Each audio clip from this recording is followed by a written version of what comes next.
आपके अध्यक्ष भी बड़े भोले भाले। सियावर रामचंद्र की। अपना होमवर्क अगली बार आप अच्छे से रख के करना। बहुत सारी चीजें हम आपको दे सकते थे, लेकिन अब आपके खाते में छिपा के जाऊंगा अगली बार के लिए, क्योंकि हमारे अध्यक्ष तो भोले भाले आदमी।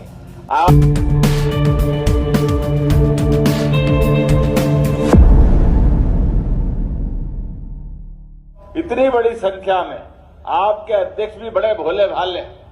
सियावर रामचंद्र की। कितना आनंद है आपकी भाषा में भी, आपने वो भाव व्यक्त कर दिए, लेकिन ये स्वभाव में नहीं आया कि परमात्मा की दया से पूरा आप जितना प्रकार से ये सारी चीजों का अपना होमवर्क अगली बार आप अच्छे से रख के करना। बहुत सारी चीजें हम आपको दे सकते थे, लेकिन अब आपके खाते में छिपा के जाऊंगा अगली बार के लिए, क्योंकि हमारे अध्यक्ष तो भोले भाले आदमी। आपने कहा, कितनी अच्छी अच्छी बात कर दी। आपने कहा व्यापार आयोग बनाओ। क्या है वो, कौन सा आयोग है? व्यापार समर्थन।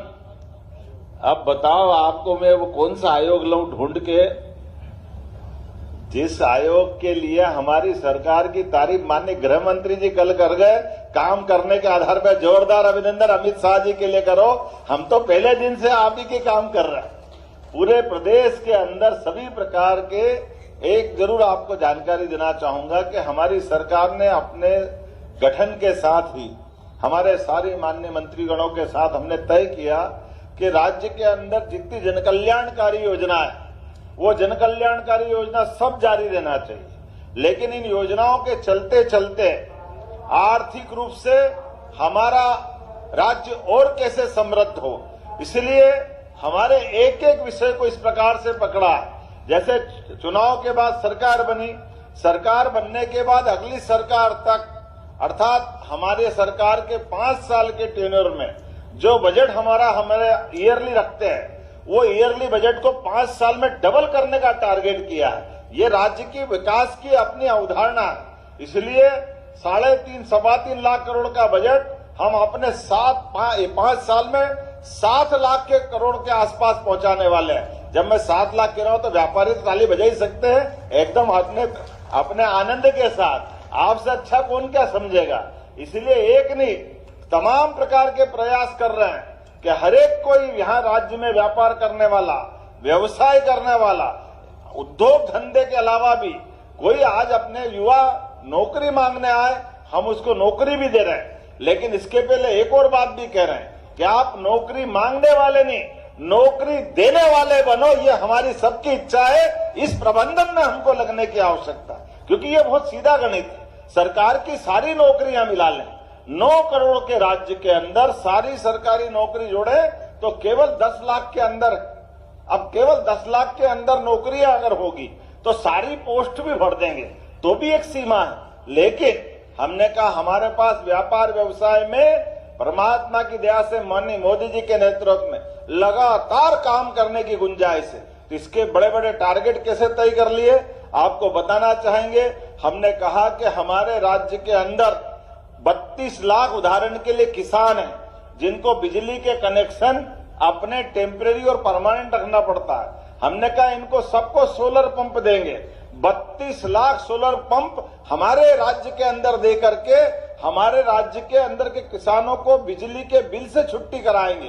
क्योंकि ये बात सही है कि बिजली का बिल आप अंदाज लगा लो, एक बिजली का 5 हार्स पावर का पंप हम जिस किसान को देते हैं, आप तो व्यापार के लोग, आप तुरंत समझ लोगे, उसमें केवल किसान से 7,500 रुपये हम लेते हैं और किसान को सब्सिडी कितनी देते हैं? 53,000 की। 60,000 में वो पंप पड़ता हमको। ऐसे में 53,000 रुपये तो आज दे रहे हैं, आने वाले समय में 53 से 60 होगा, 70 होगा, 1 लाख जाएगा। तो ये कब तक बढ़ता जाएगा? और इसके बलबूते पर राज्य के बजट के ऊपर हमारा लगभग 30,000 करोड़ रुपया सब मिला के सब्सिडी का जाता है। हमने इसमें फार्मूला लगाया, एक काम करो, किसान को हम सोलर पंप दे दें अपनी तरफ से और केवल 10% उससे लेंगे और 90% पूरा अनुदान दे देंगे। इसका बदला क्या आएगा कि 30,000 करोड़ की सब्सिडी हमको बचेगी। किसान घर में खुद फ्री में बिजली बनाएगा और केवल बिजली नहीं बनाएगा, वो अपने पंप पे भी चलाएगा, घर की भी जला लेगा और मौका पड़ेगा तो आटा चक्की वगैरह छोटा मोटा व्यापार करना चाहे वो भी कर लेगा। तो आम के आम गुठली के दाम हुए कि नहीं हुए, जरा आप आनंद के साथ जरा प्रशंसा तो करो। इस तरह से इतना ही नहीं, सभी क्षेत्रों में जब मैं आपसे बात कर रहा हूं तो आज यहां इस राज्य के अंदर भी हमने तमाम प्रकार के उद्योग व्यापार व्यवसाय युवाओं के लिए रोजगार के जो अवसर चालू किए। आप अपनी कोई बड़ी होटल खोलो, उदाहरण के लिए आप 50 करोड़ की होटल खोलते हो तो 50 करोड़ की होटल में हमारी तरफ से 30% की सब्सिडी आपके लिए भी रहने वाली है कि हमारे लोग काम धंधा करें। ये जो सर्विस सेक्टर है, होटल हो, हॉस्पिटल हो, इसमें बड़े पैमाने पर लोगों को रोजगार मिलता है। ऐसे ही नहीं, अगर आप कोई होटल के अलावा हॉस्पिटल भी खोलोगे, 100 करोड़ का हॉस्पिटल खोलो, 50 करोड़ का हॉस्पिटल खोलो, उस पर भी 30 करोड़ का अनुदान हमारी सरकार के माध्यम से देने वाले। इतना ही नहीं, अगर रोजगार आधारित उद्योग धंधा आप लगाते हो जिसमें लोगों को रोजगार मिलेगा, तो आप 2000 की 4000 लेबर की कोई इंडस्ट्री खड़ी करते हो तो प्रति लेबर 5,000 रुपया महीना 10 साल तक सरकार आपको देगी। आप कारखाना चलाओ अपना शान के साथ, हमारे लोगों को रोजगार दो, बदले में सरकार आपको मदद करेगी। ये एक नहीं, ऐसी इसमें बड़ी सारी इंडस्ट्रियां लगी है, कई सारी इंडस्ट्रियां लगी है, जैसे रेडीमेड गारमेंट्स की है, खिलौने बनाने वाली है, ऐसी बहुत सारी है। लेकिन समय कम पड़ रहा है, इसलिए मैं अपनी बात इतने में आपकी मांग मानते हुए करता हूं। आपने कहा कि हमारे यहाँ मेले के 2 साल में ये स्कूल विभाग में लगाना पड़ता, जगह की कमी पड़ती है, तो मैं आपको यहाँ जगह देने की घोषणा करता हूँ। आपका चैम्बर ऑफ कॉमर्स के माध्यम से हर साल मेला लगाओ, 1 साल नहीं, और ये 2 एकड़ में लगता है, आप 8 एकड़ में लगाओ। नगर निगम के महापौर भी यहाँ है, आप जोरदार ताली वाली बजा करके बताओ भाई, आपको मेला लगाना, हर साल लगाना, तो 8 एकड़ का बड़ा कैंपस आपका बनाएंगे। इतना ही नहीं, आपने कहा कि हमको सभागार बनाना है, और सभागार बनाने के लिए बड़े कार्यक्रम करना है। हमारी सरकार ने गीता भवन बनाने की घोषणा की है। सभागार वो टाउन हॉल का ही रूप रहने वाला है, जिसमें बड़े सभागार 2000 क्षमता के लोग बैठ करके बड़ा कार्यक्रम कर सकते हैं। और गीता भवन में लाइब्रेरी से लेकर कई सारी चीजें रहेगी। चैम्बर उसको भी लेना चाहेगा, पीपीपी मॉडल पे आपको देने की घोषणा करते हैं। आप बना बढ़िया सभागार, अपने सभी कार्यक्रम चलाओ। इस प्रकार की व्यवस्थाओं के लिए हमको कोई तकलीफ नहीं। तीसरी बात आपने कहा कि यहाँ व्यापार व्यवसाय करने के लिए हमको अपनी सरकार की योजनाओं का लाभ मिलना चाहिए। तो मैं ये माननीय सांसद जी ने एक बात अच्छी रख दी, हमने रीजनल इंडस्ट्री कॉन्क्लेव की, जिसको रीवा में, ग्वालियर में, जबलपुर में, जहां जितने संभाग केंद्र थे अभी तक हमने वहां भी की, लेकिन अब जिले के अंदर करने वाले हैं। तो बीच में माइनिंग सेक्टर की रीजनल इंडस्ट्री कॉन्क्लेव की तर्ज पर कटनी में हमने कार्यक्रम किया था। लेकिन अगर आपने सतना की बात कही है तो हम सतना में लगाने की घोषणा करते हैं। सतना में हमारा इंडस्ट्री कॉन्क्लेव लगेगा। आप हरेक के परिवार में एक काम धंधा करते करते परिवार में बच्चे बड़े हो रहे हैं, नई दुनिया चाहिए, नई व्यवस्था चाहिए, उनको सब प्रकार के संसाधन दे करके हमारी सरकार सब प्रकार से मदद करने को तैयार है। एक एक क्षेत्र में हर एक जगह जहां जहां आगे बढ़ने की संभावना होगी, सरकार सब प्रकार की मदद कर रही है। अभी तो आपने पीथमपुर की तर्ज पर बड़ा इंडस्ट्रियल बेल्ट नहीं मांगा है।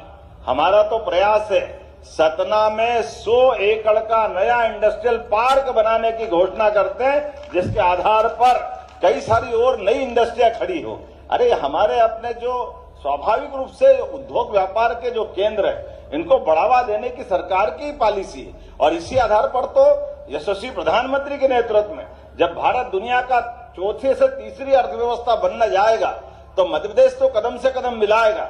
मध्य प्रदेश उस दौड़ में शामिल है जो सर्व सुविधा युक्त, आर्थिक रूप से संपन्न, महिला, गरीब, किसान, युवा सभी वर्गों का कल्याण करते हुए सभी प्रकार के संसाधन जुटाकर आगे बढ़ने के लिए तैयार है।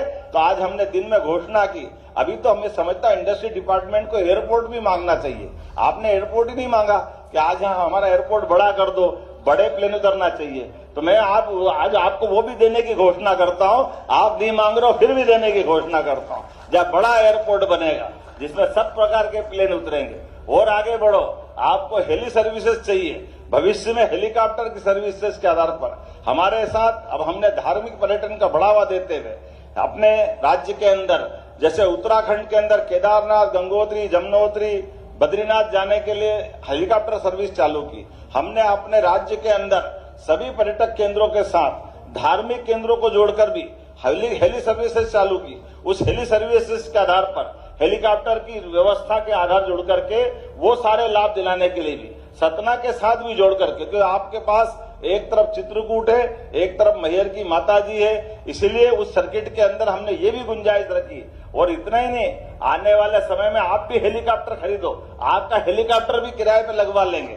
कोई प्लेन खरीदे, प्लेन भी किराए पे लगवा लेंगे। हमारे लोग क्यों आगे नहीं बढ़ना चाहिए? यहाँ बसें भी बहुत है, बस चलाने वाले भी है। हमारी सरकार ने अगली योजना ये बनाई कि हम राज्य परिवहन की निगम की तर्ज पर बसों का प्रबंधन भी सरकार के माध्यम से कराएंगे। और पीपीपी मॉडल पर आपकी बस है क्या? लो बताओ, आप खाक में छोरा, गांव में ढिंडोरा, पता ही नहीं चल रहा क्या हो रहा है। हमको क्या मालूम? आपने देखो, हमने तो सही कहा था। अरे जिस किसी के भी हो, उनकी हो सांसद जी, आपकी हो, आपके भी चलवाएंगे, चिंता मत करो।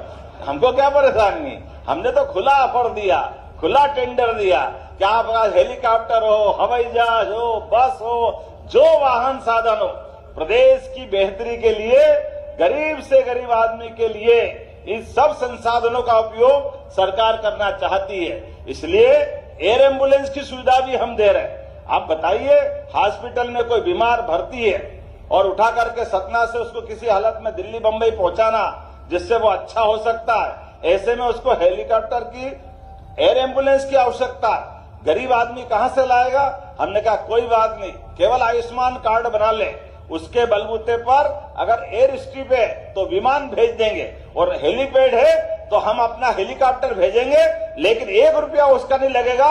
जान बचाने का काम राज्य सरकार करेगी। इस योजना पे हम लोग काम कर रहे हैं। इससे आगे भी हम तो भगवान राम की धरती पर हैं, इसलिए हमने कहा राहगीर योजना के बलबूते पर किसी चौराहे पर भगवान न करे कोई एक्सीडेंट हो जाए, लेकिन अगर एक्सीडेंट हो जाए और कोई घायल वहां पड़ा है, उसको तुरंत हॉस्पिटल पहुंचाओगे, उसकी जान बच सकती है। ऐसे में हमारा कोई भी राहगीर आता जाता देख करके, अभी तक तो पुलिस के डर के मारे कोई हाथ नहीं लगाता था, बाद में पुलिस परेशान करेगी। ये सारा संकट खत्म करके हमने योजना बनाई। आप घायल को उठा करके हॉस्पिटल 1 घंटे के अंदर पहुंचा दो, और वो गंभीर घायल अगर उसकी जान बचती है, ऐसे में 25,000 रुपया हम पहुंचाने वालों को इनाम देने वाले हैं। 1.5 लाख का तो इलाज उसका करेंगे, लेकिन जिसने जान बचाई उसको भी प्रोत्साहन देंगे। ऐसी एक नहीं, कई सारी योजना मैं बता सकता हूं, लेकिन पर्ची पे पर्ची आ रही है कि 5 बजे बाद हेलीकॉप्टर हवाई जहाज जाने की सुविधा यहाँ नहीं है। तो अगली बार आपके लिए फिर आएंगे, उम्मीद करेंगे। यशस्वी प्रधानमंत्री का देखो चमकदार फोटो कितना अच्छा लग रहा है। ये मेला सार्थक हुआ, जोरदार अभिनंदन करें। ये माननीय नरेंद्र मोदी जी के भारत सरकार के माध्यम से चलने वाली सरकारों का दौर है। आइए हम सब मिलकर के राज्य की बेहतरी के लिए, भारत माता की सेवा के लिए इसी प्रकार से काम करते रहेंगे। मेरी अपनी ओर से अब बात आपने जितना बोला नहीं, उससे ज्यादा मैंने बोल दिया है। अगली बार के लिए भी रखो, जोरदार ताली वाली बजाओ। ये सारे मुद्दे का समाधान अगली बार करेंगे। मेरी अपनी ओर से एक बार फिर ये अच्छे व्यापार मेले की बधाई। बोला मेरे साथ, भारत माता की।